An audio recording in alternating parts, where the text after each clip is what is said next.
Economista Andrés Chiriboga, docente e investigador económico del Instituto de Estudios Políticos de París y del Observatorio de la Dolarización. Varios temas. Primero, ver si estamos en contacto sin problemas. ¿Cómo está? Buenos días. Hola Jimmy, buenos días. ¿Qué tal? ¿Me escuchan? Gracias. A ver, lo primero, se ha planteado un juicio político al ministro Martínez. No, bueno, hay 4 asambleístas, creo que ya son 5, que han planteado un juicio político al ministro Martínez. ¿Lo merece? Bueno, Jimmy, muchas gracias por el espacio. Un saludo a las personas que nos miran y nos escuchan. Sobre el juicio político a Martínez, primeramente, creo que hay que hacer 2 lecturas. La primera es descontando, digamos, todos los hechos políticos y los intereses que hay atrás de bloquear sistemáticamente este juicio político. Entonces, primeramente, creo que hay que decir que existen todas las razones del caso para que el ministro Martínez sea llevado a juicio político. Y digamos que este juicio, me parece que son 5 juicios, ya si no me equivoco, para que estos progresen. Solo por mencionar 2 de los hechos que deberían normalmente disparar este tipo de procesos. El primero, yo diría, una sistemática destrucción de la educación pública, que no es un tema que es de ahora. Vemos, por ejemplo, para poner algo de cifras, que el presupuesto de educación se ha reducido en 909 millones, el presupuesto de salud reducido en una cifra más o menos así, violando flagrantemente una disposición de la Constitución de la República, que es que los presupuestos de salud y educación no se pueden rebajar, más bien tienen que irse incrementando poco a poco.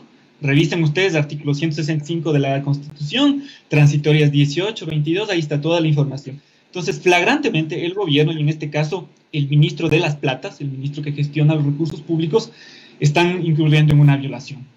Otro tema, para no ir en demasiados detalles, estas apuestas especulativas perdidas y pagadas en medio de la pandemia, que fueron denunciadas por varios sectores, incluyendo el Observatorio de la Dolarización primeramente, pero donde se armó un tremendo escándalo a través de una publicación del portal Bloomberg, un portal internacional, donde efectivamente denuncian estas apuestas especulativas perdidas y pagadas, el mismo gobierno, el Banco Central, el Ministerio de... ¿Cuánto se pagó, Andrés, más o menos? ¿Cuánto se pagó entre lo que se pagó por los bonos, entre el dinero que se pagó para recuperar los bonos soberanos, de la apuesta especulativa de la que hablas, Andrés? Jimmy, son alrededor, a través del proceso de reingeniería inversa que hizo el Observatorio de la Dolarización, específicamente nuestro compañero Andrés Arauz, un trabajo, digamos, brillante, yo diría, de ingeniería inversa, son alrededor de $1.000 millones en plena pandemia. ¿Qué es lo que dice el Ministerio de Finanzas? Reconocen que han pagado. Eso yo creo que hay que decirlo claramente a las personas que nos escuchan. Sin embargo, nos doran la píldora diciendo, no, lo que pasa es que ya veníamos pagando, era desde noviembre, diciembre, ya nos dimos cuenta del error. Y no es que pagamos los $1.000 millones en plena pandemia, que de acuerdo a la información que nosotros hemos podido recabar, no es así. Los pagos fuertes de esta apuesta especulativa perdida, que fueron cerca de $1.000 millones, fueron en plena pandemia. Y eso es lo que es tremendamente terrible. Ya es terrible que el ministro de las Finanzas haya entrado en este juego de ruleta rusa cuando no necesariamente habían estos requerimientos de liquidez. Pero peor aún es que, fruto de esta apuesta perdida, los pagos se hacen en el momento en que el país necesitaba más de estos recursos. Andrés, como han aceptado ellos, pero nos doran un poco la píldora. Y por supuesto, ahora, ¿qué es lo que hacen? Tiran cortinas de humo para que la gente se olvide, ¿no? Para que dejen de pensar en Martínez, porque tanto los medios de comunicación como la gente estuvieron muy preocupados cuando salió esta noticia de Bloomberg, y ahorita lo que están es lanzando casos de corrupción donde ellos mismos se tiran balazos al pie, con tal de un poco desviar la atención. Y ahí a mí me parece importante lo que usted está haciendo, por ejemplo, trayendo de nueva colación este tema. A ver, Andrés, pero en este juego especulativo del que estamos hablando, que sirvió supuestamente ya para rescatar esos bonos solidarios, ¿cuánto perdió el país? Porque ya sabemos que pagó $1.000 millones, qué sé yo, para deshacer la operación. Uh-huh. ¿Significó pérdidas para el Ecuador? Que de esto no se ha hablado, o tal vez yo estoy desinformado. Esto es exactamente lo que las preguntas que deberían ser fruto de un juicio político. Los asambleístas deberían preguntarle frontalmente al ministro de Finanzas efectivamente cuál ha sido el nivel de afectación. Es decir, los intereses, digamos, la proyección de esta operación que se hacía para varios años, efectivamente a cuánto se elevan por este prepago de deuda, ¿no es cierto? Efectivamente, cuánto cuánto se ha perdido, cuánto se ha pagado, por ejemplo, de comisiones, quiénes han sido los asesores, quiénes han sido los comisionistas que han estado involucrados. Todo ese tipo de preguntas son respuestas que nos debe el ministro de Finanzas al país. Tenemos que saber efectivamente cuánto costó esta operación. Entonces, esas son una serie de dudas que deberían ser traídas a colación en el juicio político.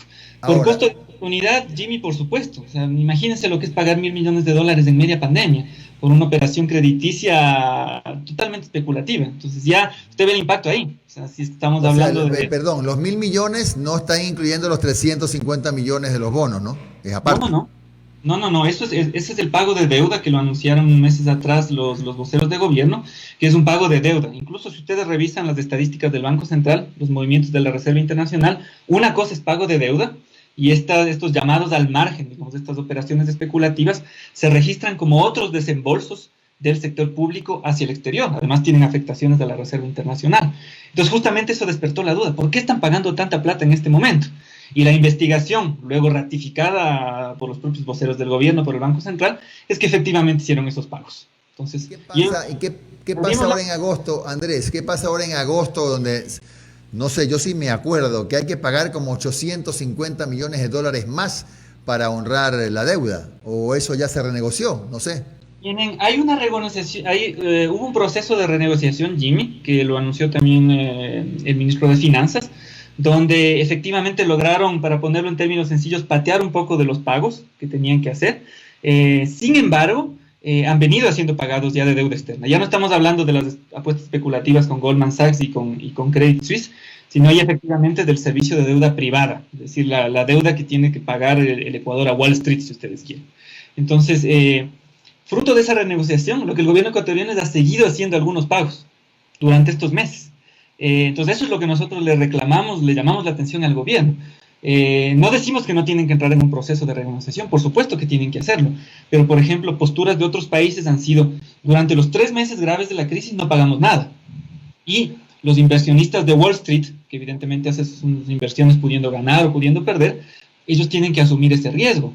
En cambio, el Ecuador renegocia, pero sigue pagando la deuda en el momento más crítico. Entonces, eso es lo que realmente a nosotros nos preocupa, si ustedes quieren, en términos de costo de oportunidad de pagar la deuda. No decimos que no tengan que pagar, pero estamos en un momento donde tienen que hacer renegociaciones fuertes, además incluso como lo han sugerido los propios organismos multilaterales del FMI y el Banco Mundial. O sea, ahora los países no pueden pagar la deuda, renegocien, pero el Ecuador lo que hace es renegocia, pero sigue pagando la deuda. Eso es una barbaridad, Jim. Claro. Ahora, la otra cara de la moneda es que el ministro y voceros del gobierno han dicho que, en cambio, si no se paga la deuda, no hay apertura de créditos internacionales, no nos va a dar pelota el FMI, el Banco Mundial, la China, nadie. ¿Qué tan cierto es eso?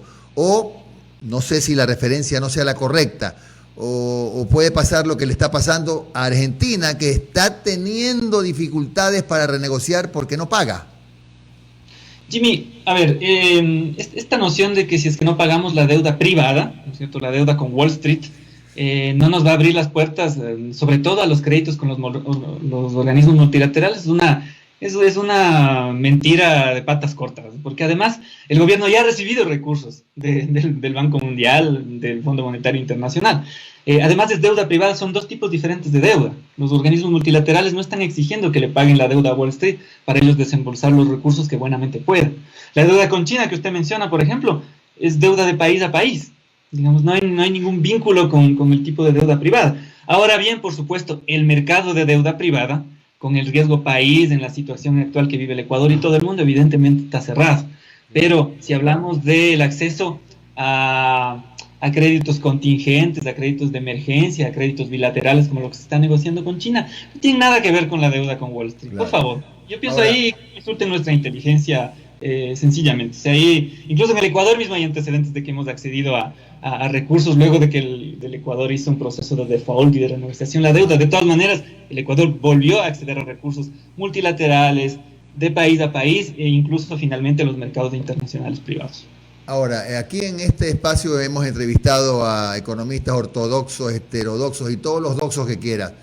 A todos les hemos pedido que nos planteen cuál es la salida, pues en un país que está chiro como este, endeudado, con un Producto Interno Bruto que va a caer a lo mejor 9 puntos, 10 puntos, qué sé yo, con un alto endeudamiento externo, más allá de que el problema no es que sea alto, sino que se lo pueda pagar o no, que eso es lo que debe considerarse.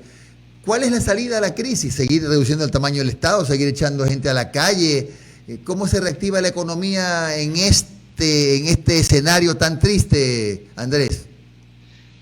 Todo lo contrario diría lo que vienen haciendo. Yo personalmente veo con mucha preocupación el escenario que se abre. Usted acaba de decirnos efectivamente la caída del PIB, para que la gente tenga una idea, va a ser seguramente el doble de lo que se vivió luego de la crisis del 99. Entonces se viene una crisis bien complicada por una economía que ya venía con problemas antes de la pandemia, agravados por la mala gestión de gobierno, ¿no es cierto? Un gobierno que ha venido tomando decisiones desde finales del 2017 malas. Cae la pandemia, se complica más la situación de la economía, tanto por la restricción de la demanda mundial de nuestros productos, como por la crisis interna propia. O sea, se frenó la economía nuestra, incluso por la propia cuarentena. Ahora ya los cantones van saliendo poco a poco, pero se frenó la economía. O sea, ¿no? La gente no podía salir a consumir, a hacer negocios, a producir. ¿Qué es lo que hay que hacer? Inyectarle plata a la economía, inyectarle liquidez. ¿De dónde? ¿De dónde? Se pueden hacer algunas cosas y el gobierno yo creo que ha sido muy timorato en este caso, básicamente aprovechando la crisis para acelerar la agenda del Fondo Monetario Internacional. Lo que usted decía, recortar el Estado, privatizar, precarizar el trabajo con la ley humanitaria que se está discutiendo ahorita, pero debería ser todo lo contrario. ¿Qué es lo que puede hacer? Si es que quisieran. Y yo, para serle sincero, Jimmy, soy muy pesimista en este momento. Es justamente tratar de recuperar los instrumentos que tiene para inyectarle liquidez a la economía. Todo lo contrario de lo que están proponiendo, que el Banco Central no haga nada, el Banco Central tendría que buscar todo lo que puede hacer. Absolutamente todo, recuperar las herramientas que tenía antes. ¿Qué otra cosa? Yo creo que es importante... Perdón, Andrés, o sea que el Banco Central preste plata, ¿verdad? De alguna manera, por supuesto. ¿Ya? Por supuesto que... ¿Qué más? Por supuesto. Y hay algunas restricciones legales que han incluido, pero existen mecanismos, varios de ellos los hemos propuesto, para que el Banco Central tenga un rol más activo en la economía, directamente en relación con el Ministerio de Finanzas, con otras entidades públicas, con la banca pública, incluso con el propio sector financiero, pero no quieren hacer. Es una pasividad que ya preocupa muchísimo. Otro tema que es importante, ¿qué puede hacer la banca? La banca no está en una situación buena de momento, pero a mí lo que me preocupa es que eso puede ser pan para hoy y hambre para mañana. Ya. La banca ha dicho, ok, las personas y los hogares y las empresas que tienen deudas con nosotros pueden aplazar sus pagos de momento, pero se están acumulando intereses. Por eso yo digo, esto puede ser hambre para mañana. Entonces yo creo que la banca tiene que ser más agresiva en esto, pensando que en el mediano plazo, esta gente que no tiene actividad económica, mucha gente que está perdiendo su trabajo, luego no van a poder pagar. ¿Y cuándo van a pagar? Y eso les va a afectar a ellos como banqueros y preocupantemente al sistema financiero. Entonces yo pienso que la banca tiene que ser un poco más agresiva, en esto tiene que poner un poco más del hombro. Y el otro punto que mencionaría, Jimmy, que es fundamental, Andrés, pero discúlpame, pero ¿de qué manera tiene que ser más agresiva? ¿Qué, bajar los intereses, qué sé yo, qué cosa? Dos cosas, o sea, lo uno es tienen que aplazar los pagos, la mora ya han quitado, pero efectivamente tienen que evitar que esos aplazamientos de pagos recarguen intereses normales, por un lado. Y por otro lado, otra medida evidentemente es bajar las tasas de interés. Ellos como banqueros normalmente no lo van a hacer, pero ahí el Estado podría cumplir un rol, podría decirles, miren, para ciertos segmentos de créditos, para ciertos tipos de bancos que pueden aguantar un poco más, bajamos las tasas de interés y facilitamos el pago de las obligaciones financieras que ya existen y facilitamos el acceso a crédito, por ejemplo, para las empresas que quieren de alguna manera retomar sus actividades, pero necesitan plata. Entonces, eso decías que hay otra fórmula más. ¿Cuál es la otra? Otra cosa, hay una serie de cosas, pero otra cosa que creo que es importante discutirla, Jimmy, y me parece que un poco más de un mes atrás lo conversamos con usted también, es, hay muchísima plata afuera. El propio presidente del Banco de Pichincha, y esto lo dije en su programa, reconoció eso. La gerente del Banco Central, Verónica Artola, dice, hay como 25.000 millones de dólares depositados fuera del país, sería bueno, dice ella, que vengan unos 3.000 millones. Ok, que venga la plata. Los banqueros mismos están reconociendo que la plata está afuera. ¿Cómo regresa la plata? ¿Cómo regresa la plata? ¿De qué manera se anima a la banca o a la gente que tiene plata afuera que la regrese? Jimmy, por un lado, yo creo que tiene que haber un compromiso de que los capitales tienen que estar acá. Como le digo, la banca ha liquidado algunas posiciones fuera, traído, pueden traer más. Y el otro lado es la visión regulatoria, porque digamos, el capitalista empresario que quiere que su plata esté fuera especulando en los mercados internacionales, en los paraísos fiscales, evidentemente lo va a hacer egoístamente. Pero ¿qué es lo que puede hacer el Estado ahí? frenar la salida de capitales, y hemos denunciado que hubo una importante salida de capitales al inicio de la pandemia, y favorecer su reingreso. Cosas que se pueden hacer: aumentar el coeficiente de liquidez doméstica, por ejemplo, temporalmente, rápidamente, en el plazo de un mes, y luego eso se libera un poco, de manera que esos capitales regresen, a lo menos los que tiene el sistema financiero. Otra cosa se pueden hacer, Jimmy, es restituir algunos controles administrativos que antes tenía el Servicio de Rentas Internas. Por ejemplo, había una resolución sobre reportar cuáles son los activos monetarios que salieron del país por encima de los 100.000 millones de dólares. Entonces son medidas administrativas que permiten hacer algunos controles y que pueden además incentivar el retorno de sus capitales. De la mano, Jimmy, como le insistía, una visión de país que tiene que tener tanto el gobierno, la banca y los sectores productivos, de que es el momento que los capitales no estén afuera domiciliados en paraísos fiscales. Y ahí, por ejemplo, el Consejo Económico, formado el presidente Moreno, nos da un pésimo ejemplo. Augusto de la Torre, que es uno de los principales personajes, y si quiere hablamos un poco del Consejo después, tiene una offshore en Panamá. Entonces, ¿qué ejemplo le estamos dando al país? Pues, bueno, ya que hablamos de esto, ya que hablamos de eso, Andrés. Para favorecer la venida de los capitales a invertir y a dotarle de dinero al país para la reconstrucción que necesitamos, porque la situación económica va a ser tremendamente complicada. Andrés, antes de entrar al tema de los asesores, del equipo asesor del presidente de la República que nombró recientemente, esto de que hay 21.000 millones fuera en estos días reconocidos formalmente, incluso por la propia banca, ¿es de nueva data o ya hace años la gente sacaba su plata? ¿Tiene usted ese dato? Hay dos cosas, Jimmy. Lo uno es, son datos de cosas que venían pasando. Por ejemplo, el dato que da la gerente del Banco Central es de inicios de la pandemia, pero un dato que calculamos nosotros de diciembre de 2019, con datos publicados por el Banco Central del Ecuador, era de dinero tanto de personas naturales y del sector financiero, que llegaba a los 27.000 millones de dólares a diciembre de 2019. Y luego hay un flujo importante de salida de capitales que se dio al inicio de la pandemia, que se neteó, y esa es la respuesta que formalmente ha dado la banca, con unas liquidaciones de posiciones que tenía la banca privada ecuatoriana en el fondo de liquidez de afuera. Entonces, ellos trajeron esa plata un poco para salvaguardarse. Entonces dicen, bueno, si hubo mucha salida de capitales, pero neteamos de alguna manera porque vinieron algunos capitales. Pero Andrés, mucho dinero. Andrés, pero 4 o 5 años antes no había esa cantidad de plata afuera, había menos. ¿Cómo era antes? Había menos, y el problema de la salida de capitales, Jimmy, ha sido un problema casi estructural de la economía. Facilitado, por supuesto, por las decisiones de política pública que toma el gobierno, ¿no? Las leyes que ha pasado este gobierno a partir de finales de 2017 han favorecido el libre flujo de capitales hacia afuera, ¿no? Entonces, esta situación se ha agravado, y también se agrava porque los hogares y las personas naturales que tienen posibilidades han sacado su plata en el marco de la pandemia, y eso no le ayuda en nada a la situación económica del país. Andrés, entonces, es una situación estructural que se ha agravado, le resumo, Jimmy, por las decisiones de política económica, las decisiones legales que empiezan a partir de finales de 2017 y se acelera gravemente en el contexto de la crisis que vivimos. ¿Por qué no le gusta el equipo económico que está asesorando al presidente Moreno? Jimmy, yo creo que hay que decir, para entender la naturaleza del consejo, yo creo que hay que analizar dos cosas. Lo uno es el consejo en sí mismo, es decir, lo que debería ser el consejo y no es, incluso más allá de los nombres.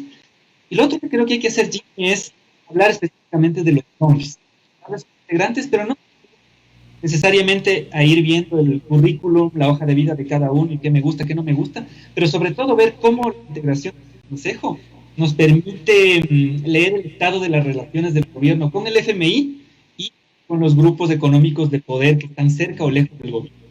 Yo le plantearía a Jimmy quizá que podamos hacer otras cosas. Ahora bien, por un lado, sí, siga. Naturaleza del consejo. ¿Cómo debería ser? Yo no estoy en contra de que haya un consejo de este tipo, en absoluto. Pero debería ser un consejo democrático, representativo, transparente, y debería rendir cuentas. Quieran o no, mi estimado Jimmy, la manera en que está planteado este consejo les acerca al proceso de toma de decisiones de política económica y les pone en una posición en que la normativa ecuatoriana ya establece que están haciendo funciones públicas. ¿Cómo no? Envíen todos los twitters que quieran diciendo, no, nosotros somos independientes, no vamos a... Ellos están haciendo funciones públicas, así lo establece la Constitución, así lo establece la Ley Orgánica del Servicio Público. Ellos son asesores y como tales tienen que rendir cuentas. ¿Por qué no quieren rendir cuentas? Esa es la gran pregunta. O sea, ¿por qué quieren quedarse un poquito ahí al lado? Y eso es algo que me preocupa efectivamente. Hay una relación incluso casi contractual, diría yo, porque les van a dar información privilegiada, ellos van a firmar unos acuerdos para que no utilicen información. Hay una relación formal con el gobierno, estamos hablando de un servicio público, por más que ellos se paren de cabeza y decir que no. Por eso Pablo Luz Paredes también en esa escandalosa desplante que hizo, él dice, no, yo me quedo en la universidad. No quiso. Andrés, una consulta. ¿O es que también a usted, por ejemplo, como economista y desde su respetable punto de vista, le incomoda que sean supuestamente economistas ortodoxos? Eso.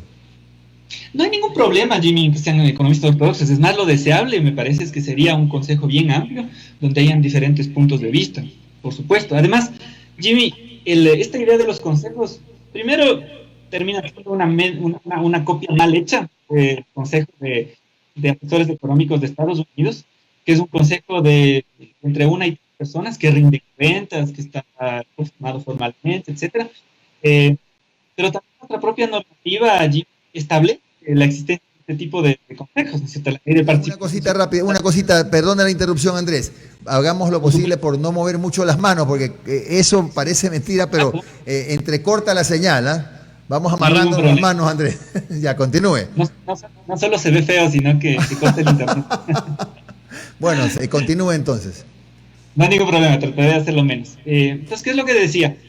Nosotros ya tenemos normas, Jimmy. La ley de participación ciudadana, si quieren que haya un consejo consultivo no vinculante, la ley de participación ciudadana permite que se haga esto. El presidente Moreno ya tuvo un consejo de ese tipo, que se formó en junio del 2017. Lo iba a presidir Glass, luego lo terminó presidiendo Eva García.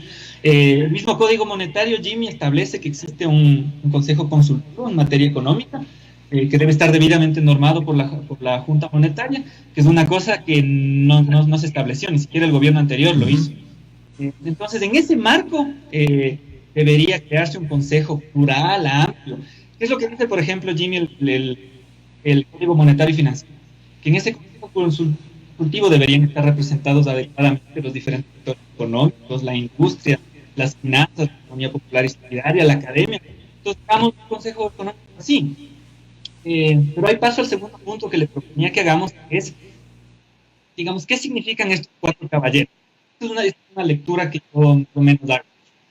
Yo pienso que nos permite hacer, nos permite leer, nos permite hacer una lectura de cómo está la relación del gobierno con el FMI y ciertos sectores de economía. ¿A qué me refiero?